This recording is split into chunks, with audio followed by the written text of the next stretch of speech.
दोस्तों आज पार्ट 3 वर्गीकरण यानी क्लासिफिकेशन का आज तीसरा क्लास है, जो कि आज इसमें पहचानना है कि आपको किस प्रकार से सही और गलत चूज कर सकते हैं। तो आइए देखते हैं। नीचे 4 पक्षियों के नाम दिए गए हैं, जिनमें से 3 किसी प्रकार आपस में संबंधित और एक भिन्न है, और भिन्न का चयन करें। दोस्तों ये पूछ रहा है 3 तो मेल खाते हैं लेकिन एक मेल नहीं खाता है।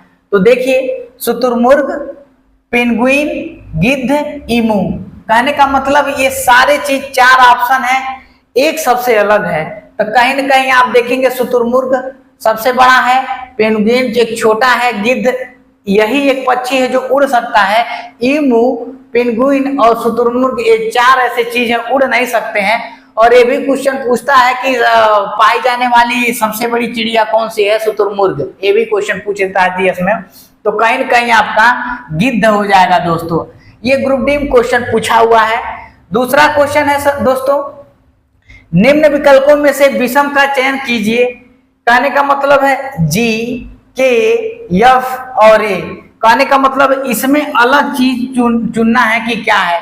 आप पहले तो ये जान लीजिए, एक वावेल होता है, वावेल जिसको बोलते हैं स्वर कितने तरह के कितने होते हैं, 5 होते हैं। कि कौन, ए, ई, आई, ओ, यू, ये 5 वावेल हैं। और स्वर आपके कितने हैं, 21 है। मतलब कॉन्सोनेंट जो है, मतलब व्यंजन जो है कितने, 21 है। तो बी, सी, डी, एफ ऐसे जी करके यहाँ तक आपका जो 21 आते हैं वो आते हैं। इसमें अब देखिएगा, इसमें इस 5 में से कौन सा आपका ऐसे पहचानेंगे। तो इसमें दिया हुआ ए यहाँ पे दिया हुआ है, तो कहीं नहीं कहीं ऑप्शन ये डी हो जाएगा। इस प्रकार से कहते हैं, वक्त सबको मिलता है जिंदगी बदलने के लिए, वक्त सबको मिलता है जिंदगी बदलने के लिए, पर जिंदगी दोबारा नहीं मिलती है वक्त बदलने के लिए। दोस्तों आइए आगे चलते हैं। निम्न में से विषम का चयन कीजिए। दोस्तों कहने का मतलब है, इसमें भी देखिए क्वेश्चन जो भी हम करा रहे हैं दोस्तों, कहीं न कहीं ग्रुप डी में आया हुआ है। तो आप देखेंगे कि विषम का चयन करने के लिए बोल रहा है। तो Z26, D4, M12, J10 इस तरह का अगर आप अल्फाबेटिकल ऑर्डर 26 तक आपको याद रहेगा, तो इस तरह के क्वेश्चन आप 2-3 क्वेश्चन आप यूं ही उड़ा देंगे दोस्तों, आपको समय नहीं लगेगा। आप देखते ही क्वेश्चन सॉल्व हो जाएगा। तो Z26 पे आता। हमने कहा कि अल्फाबेटिकल ऑर्डर आपको याद होना चाहिए, A, B, C से Y, Z तक। तो पूरा आपको याद कर लीजिएगा कि 1, 2, 3 इस तरह से। तो आप देखिए Z26 पर है, D4 पर है, D4 पर है, यम जो है 12 पे नहीं है दोस्तों, ये 13 पे है, जे जो है 10 पे है। तो कहने सी वाला ऑप्शन आपका बी में सही हो जाएगा दोस्तों। विकल्पों हो गया ना, विकल्पों में से उस संगठन को पहचाने जो शेष से भिन्न है। देखिए इसमें ऑप्शन दिया हुआ है दोस्तों, IIM बेंगलुरु, दूसरा है IIM कोझिकोड, IIM अहमदाबाद। ये तीनों जो है दोस्तों, और एक ऑप्शन है IISc बेंगलुरु। ये मैनेजमेंट प्रबंधन कॉलेज, मैनेजमेंट कहें तो MBA। ये ऑप्शन डी है, IISc बेंगलुरु जो है ये सबसे अलग है। ये क्वेश्चन पूछा हुआ है, आपको पहचानना रहता है। आइए बात करते हैं, असंगत की पहचान करें। इसमें देखिए दोस्तों, ट्रिग्नोमेट्री का कुछ वैल्यू दिया है, उसको भी आपको ऊपर पता करना है। ट्रिग्नोमेट्री का इसमें एक सवाल जैसे वैल्यू दे दिया होता है। अब देखिए दोस्तों, उसमें याद करना पड़ेगा, cos 90 का वैल्यू कितना होता है, 1। ये पूछ रहा है असंगत को पहचानेंगे।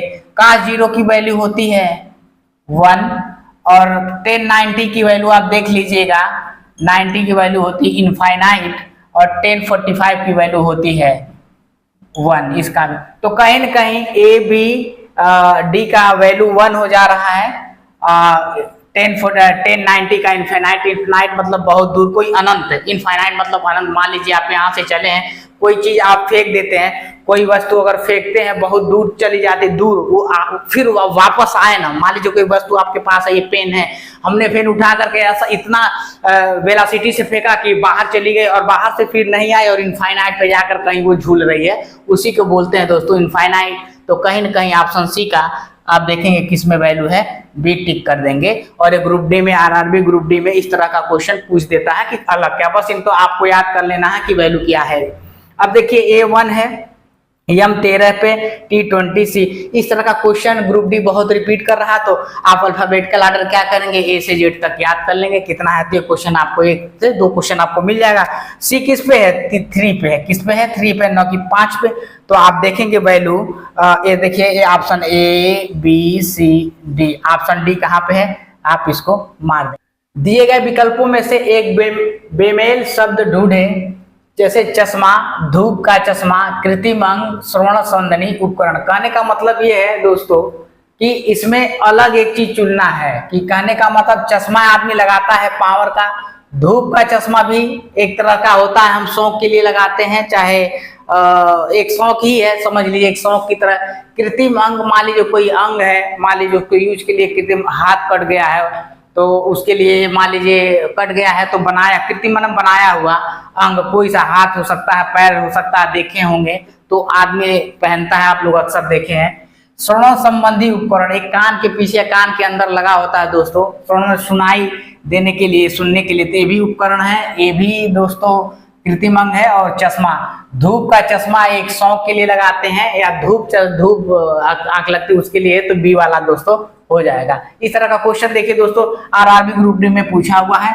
आगे चलते हैं, कौन सा इस समूह में संबंधित नहीं है। देखिए आटा, पैनकेक, मलाई और करछुल। करछुल वाला देखिए ये सब चीज है जो कि आटा है, पैनकेक है, मलाई खाने वाली चीज है। और जो डी ऑप्शन है, ऑप्शन ए है, ए भी ग्रुप डी में आया हुआ है।